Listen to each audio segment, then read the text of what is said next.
네, 다섯 번째 대선 TV 토론에서 경제 정책을 놓고 각 당 후보들이 검증 공방을 벌였습니다. 오늘 이 시간 세 분의 정치평론가와 함께 어제 있었던 토론회를 중심으로 대선 향방을 분석해 보겠습니다. 네, 현경병 성균관대 초빙교수, 최진 세한대 부총장, 윤희용 오피니언 라이브 여론분석센터장 자리하셨습니다. 어서 오세요. 네, 안녕하십니까? 안녕하세요. 자, 이제 어제 벌써 다섯 번째 TV 토론회가 있었는데 어제는 또 경제를 주제로 토론회가 열렸습니다. 많은 국민들께서도 보셨을 것 같은데 저희 전문가들은 어떻게 보셨는지 한번 의견을 들어보도록 하겠습니다. 교수님 먼저 말씀해 주실까요? 어제 국민적 관심이 굉장히 높은 상황에서 진행이 되었는데 이전에 네 번에 진행됐던 것과 다르게 정책 중심으로 해서 차분했고 또 그리고 상대에 대한 비방, 그러니까 특히 인신공격에 해당되는 부분들이 거의 없었기 때문에 내용적으로 상당히 좋아졌다 이렇게 총평은 할 수 있을 것 같습니다. 예. 그리고 이제 어제 한 주제가 바로 경제이기 때문에 다른 어떤 분야도 국민이 실질적으로 관심을 가지고 있는 주제입니다. 그래서 사실 아쉬움이라면 오히려 주제 자체를 굵직굵직한 것들이 있습니다. 그 부분들을 놓고 상황을 설명하고 본인의 주장을 밝히도록 하는 게 어땠을까 하는 부분은 있고요. 그런데 이제 그동안 그 TV 토론을 통해서 후보 구도, 지지도가 바뀔 정도로 영향을 미치고 있는데 그 상황에서 이제 다섯 번째 정도 되니까 후보들도 어느 정도 적응이 된 것 같은데 지금은 현재로서는 1강 2중 뭐 형태가 됐다고 보는 것 같은데 그런 상황에서 비슷한 후보별로 점수를 매기자면은 대체적인 총평이 보면 비슷비슷한 구도 아니었느냐 뭐 그랬던 것 같습니다. 예. 네. 어쨌든 내용은 좋아졌다 이렇게 분석을 해주셨는데 그렇다면 부총장님께서는 어제 토론회 어떻게 보셨습니까? 그러니까 대선 후보들의 지지도를 공개하기 전에 마지막 하는 TV 토론 아니겠습니까? 네. 그러니까 정말 중요한 토론회입니다. 그러나 이제 무난하게 잘했다. 그럼에도 불구하고 사실 특별하게 반전을 할 만한 또 그런 돌발 변수라든지 어떤 그런 뚜렷한 어떤 변곡점은 없었다고 봅니다. 사실 무난했다는 말 자체가 특별히 튀거나 특별히 누가 못하거나 하는 그런 것은 없었고 다만 아쉬운 점은 이제 어떤 국가 경영의 어떤 그랜드 플랜 이런 부분들이 좀 제시하고 그 부분을 좀 상호 경쟁하고 검증했더라면 좋았을 뻔하다라는 아쉬움이 들고 개별적으로 한 평가를 간단하게 해보면 이제 문재인 후보 같은 경우는 어떤 여유와 당당함 이런 부분들이 보이고 안철수 후보 같은 경우는 어떤 적극적인 반전 시도 이런 부분이 눈에 띄었고요. 홍준표는 뭐 영웅 본색이라고 할까 특유의 어떤 공격적인 그런 어떤 톡톡 튀는 발언들이 좀 돋보이고 네. 유승민은 역시 식경 과시 그리고 심상정은 시원시원한 발언 이런 부분들이 후보 간에 약간 좀 차별성이 있었던 것 같습니다. 네. 예. 어쨌든 뭐 대체로 무난했다 이렇게 평가를 해주셨는데요. 센터장님께서는 어떻게 보셨습니까? 예, 뭐 저도 보면은 정책 부분을 다루게 됐다는 것 핵심적으로 그런 부분에 있어서는 뭐 굉장히 좋은 토론회였다고 할 수 있겠고 다만 이제 보면은 이 3분을 얘기를 하고 주요한 후보가 자기의 정책에 대해서 얘기를 하고 그러면 2분간 질문을 받고 한 후보한테 그다음 또 2분간 답변하는 이제 한 후보와 공방이 이제 4분이었거든요. 그 사실은 좀 더 이제 중요한 경제 정책과 관련한 사안들이었기 때문에 이전처럼 어떤 좀 더 깊이 있고 더 이제 상호간의 공방이 더 활발하게 일어나고 여러 후보들이 함께 또 공방이 이루어지는 모습을 정책 부분이었기 때문에 하면 좀 더 후보들의 실력이 유권자들에게 알려졌을 수 있을 텐데 2분 정도의 공방만 이제 하게 됐다 보니까 그것이 충분하게 어느 정도 준비되었는지 여부를 약간 파악하는 데는 한계도 있어서 이제 아쉬운 측면이 있었다고 할 수 있겠고요. 네. 전반적으로 봤을 때 어쨌든 심상정 후보 같은 경우에 이제 다른 후보들에 비해서 어쨌든 분명한 이제 소신, 분명한 입장들을 드러내 보이면서 일반 유권자들이 들었을 때 이해하기 쉽고 또 유승민 후보가 이제 제기한 이제 소득주도 성장론에 대한 유승민 후보의 비판에 대해서도 어쨌든 조목조목 나름의 논리를 갖고 이제 설명을 하는 모습들이 상당히 이제 인상적이었다고 할 수 있겠습니다. 다만 어쨌든 감정이 이제 홍준표 후보에 대한 이제 감정이 이제 좀 많이 드러나게 된 부분 그런 부분들은 또 오개티였다고 할 수 있을 것 같습니다. 네. 네, 그렇다면 이번에 토론 성적표에서 가장 잘한 사람을 한 사람 뽑는다면 누구를 뽑을 수 있을까요? 저는 심상정 후보입니다. 예. 사실 뭐 아까 최 교수님께서 말씀을 하셨는데 제가 보더라도요 명쾌하고 어떤 입장이 뚜렷합니다. 그러다 보니까 저는 사실은요 정치적 성향이나 정책 내용에 저하고 다른 게 많아요. 그런데 받아들일 부분도 있고 참고할 부분이 굉장히 많아요. 그래서 지지율에도 그대로 나타나는 것 같습니다. 지금 뭐 7, 8%까지 가고 있는 것 같은데 어제 한 거로도 마찬가지로 상승세를 이어갈 수 있을 것 같아요. 예. 뭐 다른 분들이 이견이 없으십니까? 아니, 그 보수적인 정치인이지 않습니까? 우리 예. 현 의원이. 그럼에도 불구하고 심상정 의원이 상당히 후한 점수를 주는 거 보면 참 많이 세상이 좀 변한 것 같기도 하고. 저는 네. 원래 그렇습니다. 그렇습니까? 그 부분 그 부분이니까. 예. 네, 이런 부분에는 이 심상정 후보가 가장 잘했다라는 데 있어서는 오늘 이제 세 분 다 의견은 없으신 것 같습니다. 네, 어제 TV 토론회에서 사드 배치 비용 문제가 핵심 쟁점으로 떠올랐고 그리고 또 문재인 후보의 주요 공약이었던 개성공단 개발에 대한 공방도 굉장히 거셌습니다. 이 점 어떻게 보셨습니까? 저는요 개성공단 문제를 놓고 다소 좀 공허하다 이런 부분에서 접근을 하고 싶은데 사실은 2004년부터 가동을 해가지고 작년 2월에 중단이 된 겁니다. 네. 근데 그동안에서 우리가 짚어야 될 부분을 제가 세 갈래로 한번 말씀을 드려볼게요. 예. 첫 번째가 뭐냐면은 이 부분을 논의한다면은 재개한다는 건데 그때 꼭 짚어야 될 게 지난번 우리 개성공단에 가 있었던 우리 국민들이 볼모가 됐던 부분 그리고 그 많은 자금들 수익금이 노동당이라든지 김정은 통치 자금으로 들어간 것만 해도 한 6억 달러 정도로 보입니다. 그런 부분하고 인권 탄압에 쓰이는 문제 그리고 또 핵 개발, 미사일 개발 이런 부분에 대한 안전장치는 있어야 되는 거예요. 예. 그리고 또 한 부분이 뭐냐면은 사실은 이 부분이 중요한 건데 국제사회에서 지금 북한에 대해서 제재 조치를 하고 있단 말이에요. 그리고 그 전제가 뭐냐 비핵화입니다.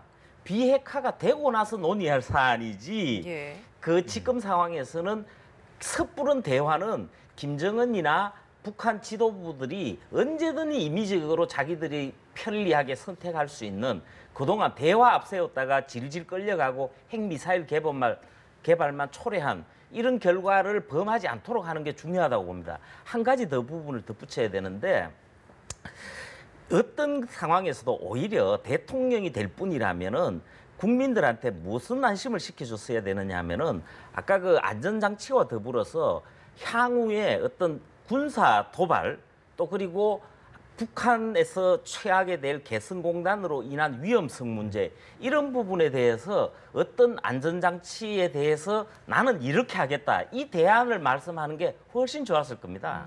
예. 근데 저는 저 사드 문제 한번 말씀드리고 싶은데 네. 이른바 안보 변수가 좀 묘하게 꼬인 듯한 느낌이 듭니다. 왜냐하면요. 사드 배치에 대해서 찬성하는 사람은 어떤 보수적인 정치인들 그리고 안보를 중시한다는 이런 우월적인 위치에 있거든요.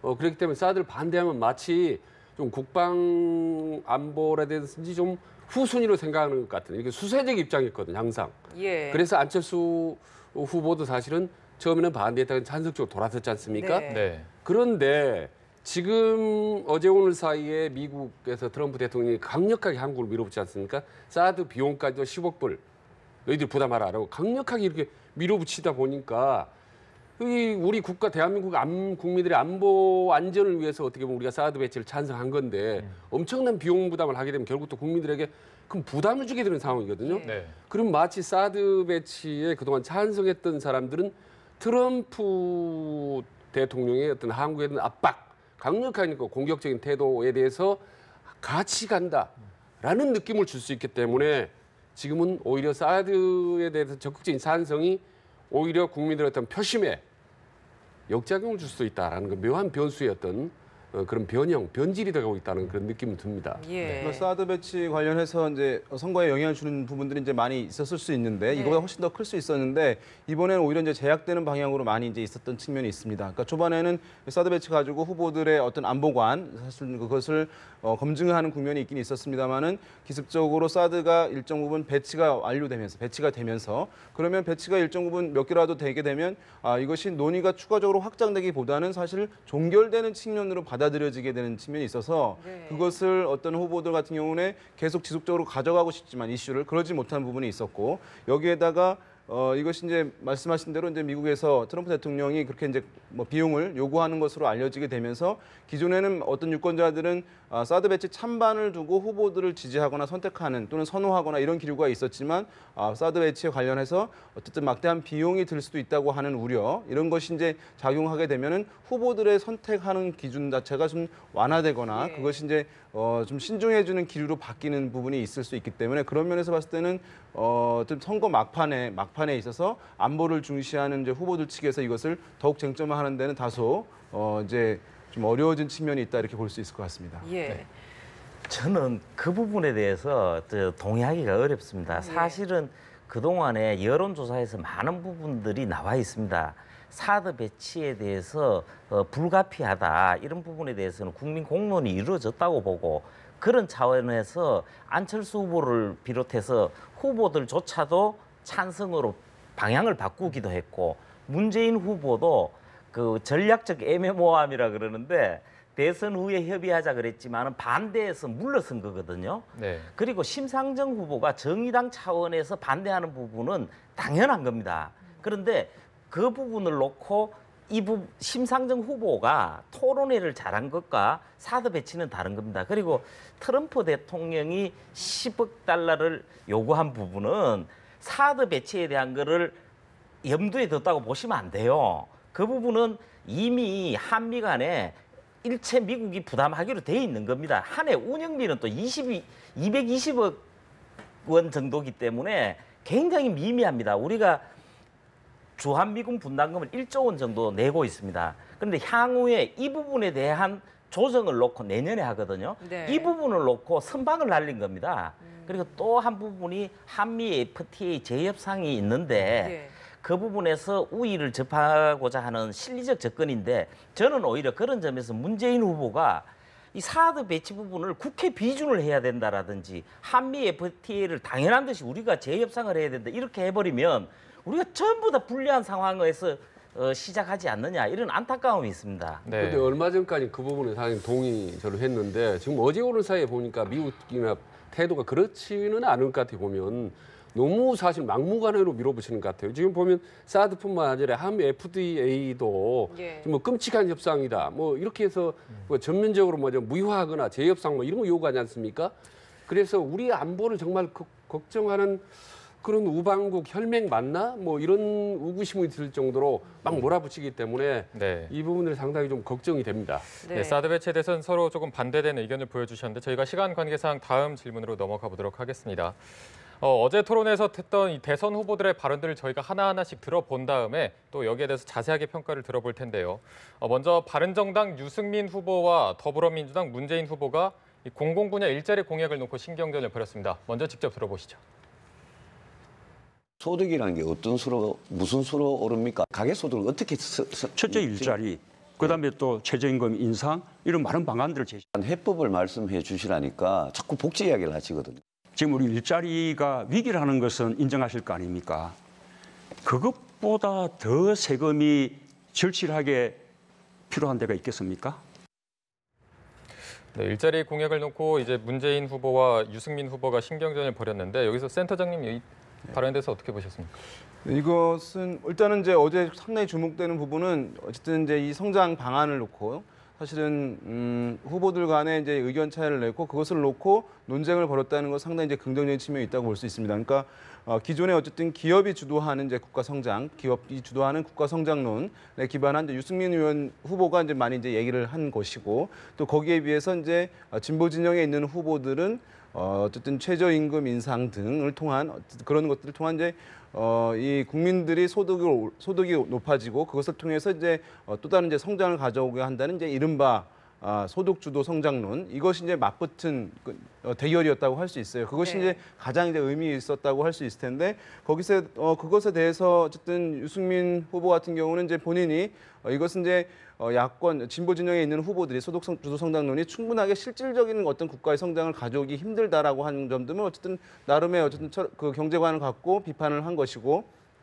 반면에 어쨌든 이 진보 후보들 같은 경우에는 지금 이제 처한 상황, 기존에 어쨌든 이 이른바 낙수 효과라는 것이 재벌이 기업이 성장해서 이것이 국민들까지 혜택이 이루어지는 것이 이제 불가능해진 것을 증명하면서 그것을 이제 강조하게 되면서 이제는 어쨌든 소비를 할 수 있는 국민들이 소비를 할 수 있는 소득이 많아져야만 국가 경제가 원활히 이제 흘러갈 수 있다는 것을 얘기함으로써 어쨌든 팽팽한 그런 모습들을 보여주면서 새롭게 어쨌든 국가의 경제 방향을 논의했다는 점에서 저는 뭐 높이 평가하고 그것이 이제 어느 쪽이 이겼다, 뭐 졌다 이렇게 이제 볼 수는 없겠습니다만은 예. 그 자체로 이제 의미 있는 토론이었다고 볼 수 있을 것 같습니다. 네. 이게 좀 전략적인 차원에서 한번 접근해 볼 필요가 있는데요. 지금 문재인 후보가 일자리 정책에 대해서 지금 5차례 토론에서 계속 집중적으로 공격을 받았지 않습니까? 네. 그런데요, 이게 계속적으로 반복적으로 논쟁이 되다 보니까 어느덧 이슈를 선점하게 되는 효과가 있는 겁니다, 사실은. 그래서 과거의 후보들 같은 경우는 일부러 그런 전략을 쓰기도 합니다. 뭐 비슷한 예지만은 뭐 수도 이전이라든지 4대강 전략이라든지 말이죠. 줄푸세라든지 그게 논쟁 자체가 사실은 주도권을 갖게 되는 거거든요. 예. 그래서 지금 문재인 후보 같은 국정 뭐 1순위로 하고 뭐 재정적으로 최우선의 투입 이렇게 얘기 다 하지 않습니까? 그래서 어느덧 이슈를 주도할 뿐만 아니라 또 하나는 뭐냐면 지금 유승민 후보를 왜 다른 후보들이 공격을 하는 건 자기 자신의 일자리 정책을 갖고 비교하면서 주장하는 게 아니지 않습니까? 상대방의 이제 문제점을 지적하는 건데 그런 점에서 마치 일자리나 모든 것을 문재인 후보가 다 주도적으로 하는 듯한 그런 또 본의 아니게 그렇게 상대방에 대해서 주도권을 넘겨주는 효과가 되죠. 그래서 당초에 유승민 후보나 다른 후보도 대한민국 일자리 정책이 워낙 중요하기 때문에 자기 것들을 내세워서 그걸 가지고 성적으로 비교 우위를 경쟁했더라면 득점 포인트가 있을 수가 있는데 상대방 허점만 계속 공격하다 보니까 결국은 모든 분위기를 몰아줘 버리는 그런 역효과가 날 수도 있다고 봅니다. 네. 네, 그리고 어제 또 신경전이 벌어졌던 부분이기도 한데요. 자유한국당 홍준표 후보가 우리나라 경제 문제 핵심이 강성 귀족 노조라는 발언을 했습니다. 이 부분도 한번 직접 들어보고 그다음에 의견을 들어보도록 하겠습니다. 함께 보시죠. 홍 후보님은 주적이 노조입니까? 난 주적으로 이야기한 적 없습니다. 주적 이야기 못한 사람은 저분이 있지 않습니까? 평상시에는 노동자들을 그렇게 천대하면서 선거 때만 되면 귀족 노조 타령하고 강성 노조 타령하고 또 색깔론 타령하고 이렇게 그래 억지 그렇게 살지 토론하는 거는 마시고요. 적절치 않- 제가 이야기하는 거는 노조를 부정하는 것이 아니고 노조의 부당한 행동을 부정하는 겁니다. 강성 노조는 어떻게 때려 부술 겁니까? 그거는 법의 테두리 내에서 대통령이 할 수단이 굉장히 많습니다. 어떻게 해요? 그거는 어떻게 하는 거는 나중에 내 대통령 되면 내가 보여줄게요. 네, 약간 후보들 간 언성이 높아지기도 했는데 어떻게 보셨습니까? 저는 먼저 이렇게 한번 접근을 해보겠습니다. 문재인 후보가 일자리 정책 부분에 대한 화두를 꺼냈고 이슈를 선점했고 시기적 상황에서 적절하다는 부분에 동의합니다. 예. 그런데 사실은 그 81만 개를 공무원과 공공 부분에서 만든다는 것은 지나쳐도 너무 지나쳐요. 한 해에요. 지금 그 올해 기준으로 공무원을 한 6천 명 정도 뽑습니다. 공공기관에서 한 2만 명이 안 됩니다. 뽑는 사람을. 그걸 지금 81만 명을 뽑겠다 그러는데 이 재정 문제라는 게 설명이 곁들여지지 않아서 문제이기도 하고 곁들여질 수가 없을 겁니다. 더 현실적인 접근이 필요할 것 같고 예. 그리고 무엇보다도 아쉬운 게 기업 대책이 나왔어야 됩니다. 반면에 이제 홍준표 후보나 유승민 후보 같은 경우에 기업의 중요성을 많이 이야기를 했습니다. 시장을 용어를 많이 사용하면서 그 부분은 좋은데 국민들이 바랄 때는요. 자기가 해당되는 부분을 귀담아 듣기 때문에 이 부분에 대해서는 자리를 몇 개, 이 부분을 몇 개 이런 부분들이 제시가 있었어야 돼요. 특히 아마 청년 일자리 부분에 대해서 현실적인 부분에 대해서 고민을 안다면은 청년 일자리에 대한 대책은 별도로 다 나와야 됩니다. 예. 그 부분이 어제 언급조차 없을 정도로 특히 내용적으로는 없었던 거예요. 그런 상황이기 때문에 그런 것 같고 저는 이제 그 강성 귀족 노조 부분에 대해서 우리나라의 어떤 양극화, 특히 임금 차의 주요 원인 중에 재벌과 더불어서 꼽아야 될 부분으로 봅니다. 사실은 그 심상정 후보도 그렇고 우리나라 노조에서 고쳐야 될 문제는 세계에서 유례 없이 낮은 노조 가입률입니다.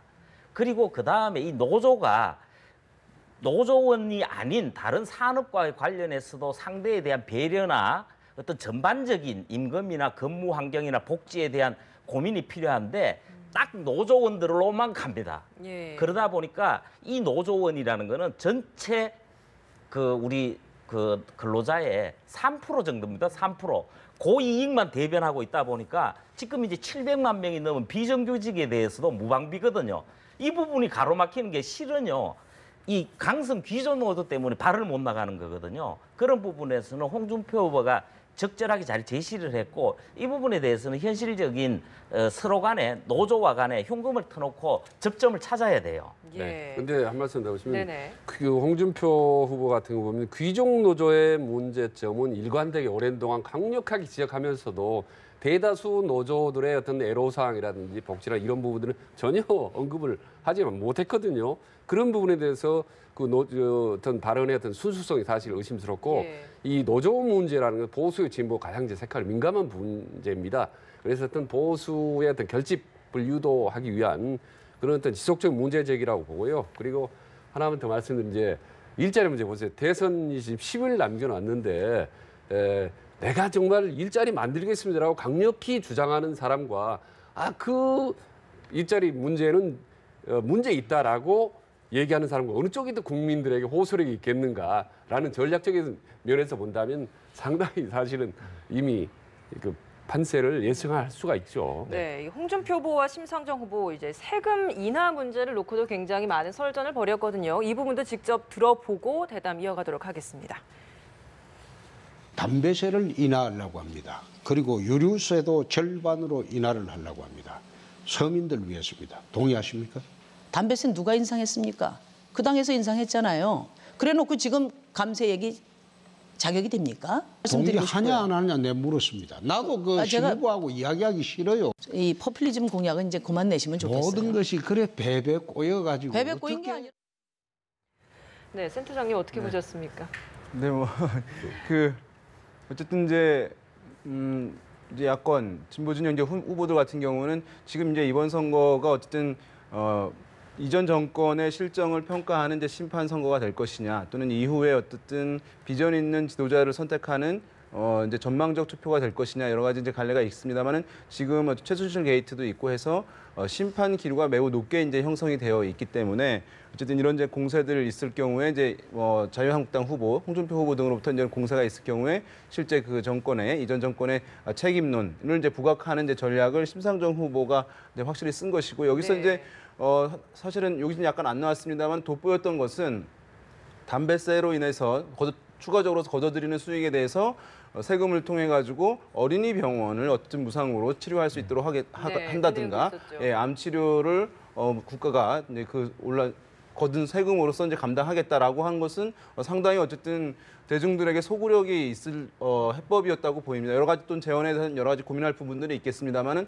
오른 이제 세금에 대해서 국민들이 어쨌든 필요하다고 생각되는 부분에 대해서 이제 얘기한 것은 좀 단순한 이제 세금 공방을 떠나서 어떻게 활용하겠다라고 하는 차원까지 나가갔다는 점에서 상당히 주목되는 부분이었다고 할 수 있겠고요. 그리고 어쨌든 홍준표 후보로서는 이제 이 얘기를 어제 얘기하게 되면서 서로 상당 얼굴을 이제 좀 약간 붉히는 모습들 보여진 것은 이제 어제 토론 중에서 좀 아쉬운 부분이었다고 할 수 있겠죠. 네. 예. 네, 국민의당 안철수 후보 그리고 자유한국당의 홍준표 후보는 또 포퓰리즘 논란을 가지고 또 많은 공방을 벌였거든요. 이 부분도 함께 살펴보도록 하겠습니다. 제가 홍 후보님 공약집을 보니까 둘째 자녀 출산할 때 예. 1,000만 원, 예. 그리고 셋째 자녀 출산할 때는 1,000만 원에 더해서 이제 대학교 등록금까지 100% 지원이라고 돼 있었습니다. 예전에 홍 후보님께서 무상급식 관련해서 이런 말 하신 적이 있습니다. 돈 있는 사람들, 자제들에게 무상급식 하는 건 복지가 아니다. 파퓰리즘이다. 그거는 좀 다른 문제죠. 파퓰리즘이라고 한 게 아니고 방금 말씀드린 것은 우리가 그 무상복지 포퓰리즘이라는 그 측면에서 제가 접근한 게 아니고 이건 출산 장려 정책이기 때문에 형편이 좋으신 분들이 돈이 없어서 출산하지 않는 건 또 아니지 않습니까? 그렇죠. 그러면 포퓰리즘인데요. 포퓰리즘이 아니고 출산 장려 정책이라고 내가 쭉 말씀드렸는데 네, 출산 장려냐 무상복지 포퓰리즘이냐 공방이 참 뜨거웠었는데 이 부분 어떻게 보셨습니까? 참 저런 걸 사실 지금 10일 남겨놓고 제가 보기에는 중요하지만 또 약간 미시적인 문제라고 합니다. 아까 1,000만 원에 뭐 어쩌고 뭐 예. 이런 부분에 대해서 과연 국민들이 저걸 보고 두 후보에 대해서 정말 대통령과 합니다. 훨씬 논리가 뛰어나다, 정책 능력이 있다라고 그렇게 평가를 할지 저는 그건 좀 궁금하고요. 그래서 예. 다음 마지막 한 번 남아 있는데 그때라도 정말 어떤 국가 경영자로서 큰 틀에서 문제 제기와 큰 틀에서 성사진 제시 이런 부분들이 그래서 좀 국민들에게 팍팍 가슴에 와 닿는 그런 깜짝 놀랄 만한 그런 정책들 그런 면모를 좀 보여줬으면 좋겠다는 생각이 듭니다. 네. 자, 이제 어제 토론회가 여론조사에 반영되는 마지막 토론회라는 점에서 더욱 주목을 받았는데 아까도 잠깐 언급을 해주셨지만 이 문재인 후보가 일강 구도로 되고 있다 이런 이야기도 나오고 있거든요. 그렇다면 어제 토론회가 여론에 또 반영이 돼서 이 구도가 바뀔 가능성도 있을까요? 제가 볼 때는 현상 유지로 갈 것 같은데요. 어제 내용 자체에 대해서 아까 총평은 다 했기 때문에 네. 그런 기조로 봤을 때에 변화라기보다는 더 단단해지는 결과로 가는 부분은 있을 겁니다. 다만 이제 이 여론조사도에서 시청률이 포함돼서 나오기도 하고 반영하고 있지만 향후에 이제 10일 정도 남았는데 제가 볼 때는 어제 한 부분에서 자기 주장, 특히 경제 부분에서는 자기가 어떻게 하겠다는 것을 통계적으로 많이 이야기를 했으면 좋겠어요. 사실 미국 대선이나 이런 데 보면요. 물론 허위 사실이라든지 인신 공격은 우리보다 더 심한 것 같아요. 그런데 전반적인 정책 내용에 있어서는 통계 싸움입니다. 그런 점에서 안철수 후보라든지 홍준표 후보라든지 이런 부분에서 자기 주장이 담긴 내용을 더 한다면은 토론회를 통한 지지율에 대한 반등이라든지 국민적 관심을 높이는 방법으로서 한번 저는 말씀드리고 싶어요. 예. 어제 그럼- 뭐 TV 예, 예. 토론에 이제 크게 근본적으로 기류에 큰 변화를 가져오기는 쉽지 않을 것으로 보입니다. 왜냐하면 이미 이제 1차, 2차, 3차, 4차 TV 토론이 상당한 영향을 주어서 거대한 이제 흐름들이 이미 여론조사에 반영이 되고 있는 상황이고요. 후보들의 지지율에 이미 반영이 되어 있는 것이고 만약 이후에도 변화는 있을 수 있습니다만 그것은 이전에 어쨌든 변화에 영향을 주었던 그 동력에 의해서 이제 가는 것이지 어제 같은 경우에는 정책들 관련한 부분인데요. 이미 그 차이점들은 유권자들이 많이 이제 확연히 알고 있던 사항들의 한 재확인 정도였다는 점에서 또 치열하게 어쨌든 공방이 있었던 것은 아니라는 점에서 어제 TV 토론이 결정적인 어떤 변화를 가져온다라고 보기는 좀 제한적일 것으로 분석이 됩니다. 네, 이제 남은 마지막 토론회 비록 여론조사에는 반영되지 않습니다만 이 부분도 저희가 좀 유권자로서 유심히 지켜봐야 될 것 같은데 관전 포인트가 있다면 어떤 게 있을까요? 그렇죠. 지금 이제 마지막 5월 2일이지 않습니까? 근데 5월 2일까지 조사한 것이 그 다음날 공표는 될 수 있어요. 그러니까 사실은 완전히 이제 반영이 안 된다고 보기는 어려운 측면이 예. 있는데 어쨌든 이제 마지막 그래도 TV 토론 부동층들이 어느 때보다도 많은 상황이고 네. 유권자들이 후보들을 지난 대선에서의 어떤 교훈 때문에 직접 내가 후보들을 비교, 평가, 검증해서 선택하겠다라고 하는 기류가 매우 높게 형성되어 있는 상황입니다. 그리고 지지 후보를 이제 바꿀 수도 있다고 하는 측면도 많이 있는 상황이기 때문에 마지막 TV 토론 같은 경우는 사회 문화 영역이기 때문에 크게 첨예하게 대립되는 쟁점들은 아니겠습니다만은 그래도 어쨌든 그런 소프트한 주제에 관심이 있는 유권자들도 많이 있는 상황이기 때문에 네. 그러한 것을 보고 최종적으로 팽팽한 접전이 이루어지는 상황이라고 한다면 순위에도 이제 영향을 줄 수 있기 때문에 어쨌든 그 변수는 여전히 이제 될 수 있다고 할 수 있겠죠. 그러니까 예.